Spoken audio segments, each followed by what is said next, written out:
વિદ્યાર્થી મિત્રો, મારી યુટ્યુબ ચેનલમાં તમારું હાર્દિક સ્વાગત છે.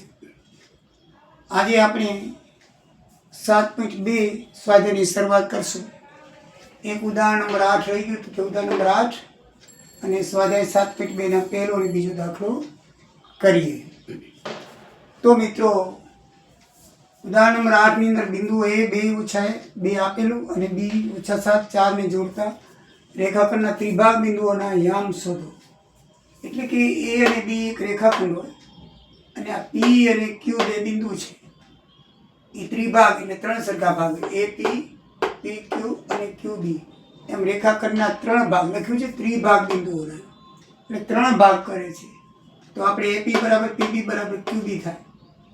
બરાબર, ત્રણ ભાગ સરખા કરે છે. રેખાખંડના ત્રિભાગ બિંદુઓના યામ શોધવાના છે.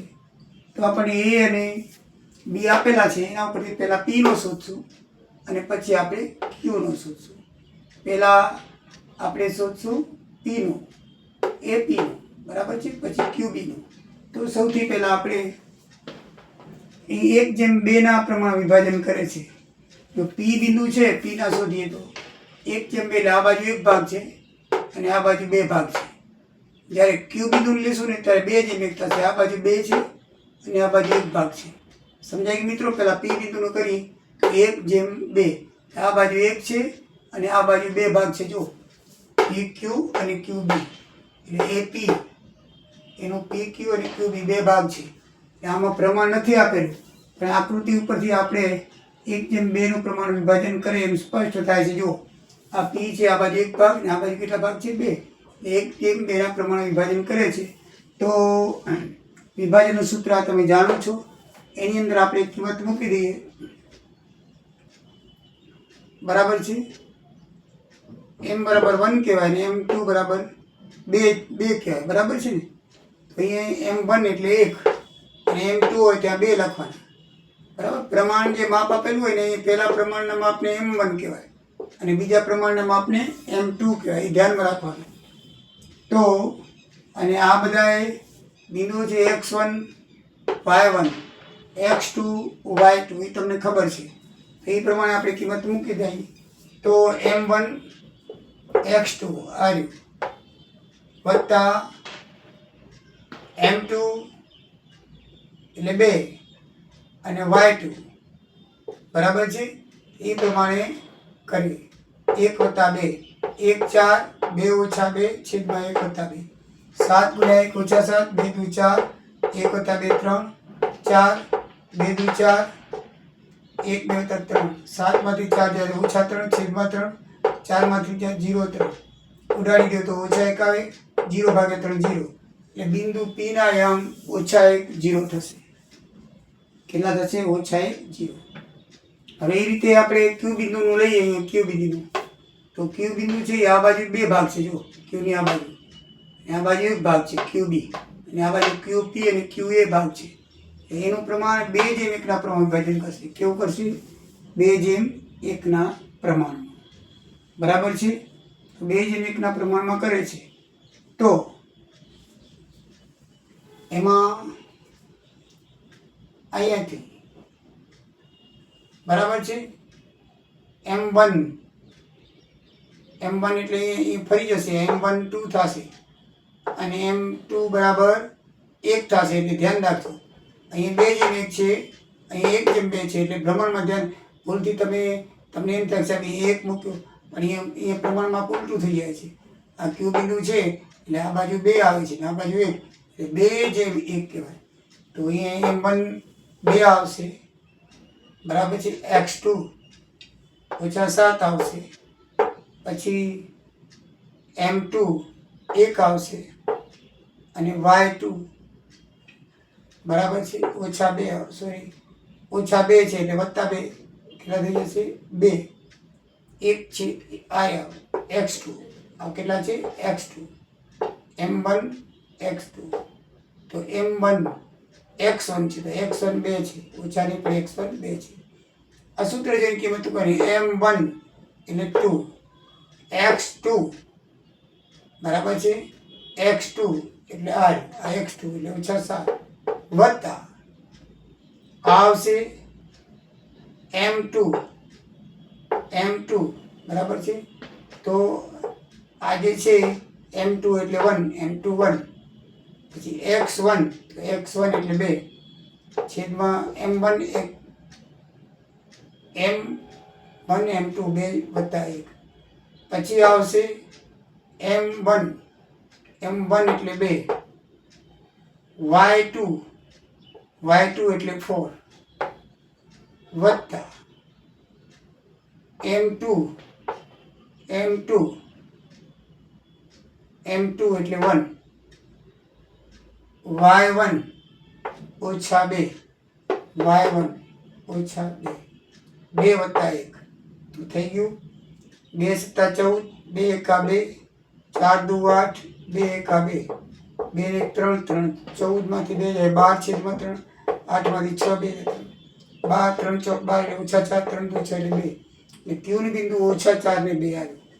તો મિત્રો આમ જવાબ શું લખાય કે એ અને બી ને જોડતા ત્રિભાગી બિંદુઓ PQ ના આવ્યું P નું અને આવ્યું Q નું. PQ ના યમ બરાબર એનું ક્રમે G ઓછા 1 0 અને બીજો ઓછા 4 2 થશે. બરાબર ને મિત્રો? તો વિભાજનના સૂત્રથી તમને જે બિંદુઓ આપેલા હોય એને એકવાર P માની અને આ બે લેવાના અને પછી Q માની અને આ બે લેવાના ઊંધું લેવાનું. બરાબર? તો બેના જે યામ આવે એ ત્રિભાગ બિંદુના યામ P ને Q ના આપણને મળી જાય. અહીંયા P ને Q આપ્યું હતું એટલે 2 વાર કરવું પડે. અહીંયા ખાલી એક જ બિંદુ છે તો એક વારમાં જ પતી જશે.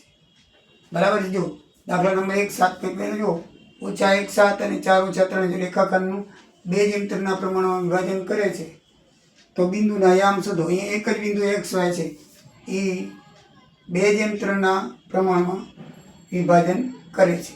કેટલા પ્રમાણમાં? 2:3 પ્રમાણમાં. બરાબર છે? તો જો આ બાજુ 2 ભાગ છે, એક ભાગ 2 ભાગ 1 2 3 આ બાજુ 3 ભાગ છે તો 2:3 પ્રમાણમાં એક બિંદુ વિભાજન કરે છે. તો આપણે એકવાર x અને એકવાર y આમાં તો 2 વાર હતું. કેટલી વાર? 2 વાર. બરાબર છે?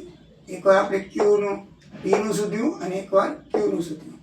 બરાબર? એવી રીતે આમાં આપણે એકવાર x ખાલી P નું શોધવાનું છે, આમાં Q નું નથી આપ્યું. આમાં આપણે P નું એટલે આટલી જ એક જ વખત કરવાનું છે, Q નું નથી. આમાં ત્રિભાગ છે, આમાં ત્રિભાગ નથી, ખાલી એક જ. જો ત્રિભાગ હોય ને તો તમારે P નું અને Q નું 2 બિંદુના શોધવા પડે. પણ જો ત્રિભાગ ન હોય ને ખાલી રેખાખંડના વિભાજન કરે છે માત્ર તો ફક્ત એક જ બિંદુના તમારે x ને y કરવાના હોય. બરાબર છે? અહીંયા આપણે 2 બિંદુ થઈ ગયા છે, P એ થાય છે Q એટલે P નું પણ કરવું પડે અને Q નું પણ કરવું પડે. અહીંયા એક જ બિંદુ P થાય છે માટે P નું x આમ y આમ શોધી નાખો, તમારો જવાબ આવી જાય. બરાબર છે?